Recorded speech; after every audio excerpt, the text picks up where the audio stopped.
ইরানের deputy speaker Ali Nikzad বলেছেন, Hormuz প্রণালী আর কখনোই যুদ্ধপূর্ব অবস্থায় ফিরবে না। হরমুজে নৌ চলাচল নিয়ে ইরান শিগগিরই একটি আইন প্রণয়ন করবে। এই আইন অনুযায়ী সমুদ্রপথটি পরিচালিত হবে। হরমুজগান প্রদেশ সফরে গিয়ে তিনি বলেন, ইরান কখনো এই প্রণালী থেকে পিছু হটবে না।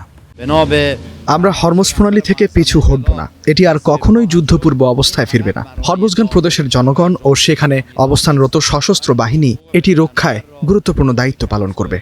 যদিও ট্রাম্প ঘোষণা করেছিলেন যে তিনি বন্ধ হয়ে যাওয়া প্রণালী পুনরায় খুলবেন, কিন্তু তিনি তা করতে পারেননি। এখন তিনি অবরোধের বিষয়টি তুলেছেন। নিশ্চিত থাকুন, এটাও ব্যর্থ হবে।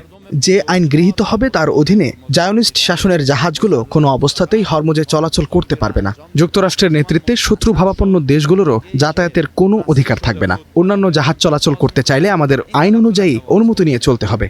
আমরা জাহাজগুলোর জন্য নিরাপত্তা নির্দেশনা সেবা দেব। এ সেবার জন্য ফি নেওয়া হবে। এটি বিশ্বজুড়ে প্রচলিত প্রথা। এই আয় আমাদের প্রতিরক্ষা, মানুষের জীবনমান উন্নয়ন ও দেশের অবকাঠামো পুনর্গঠনে ব্যবহার হবে।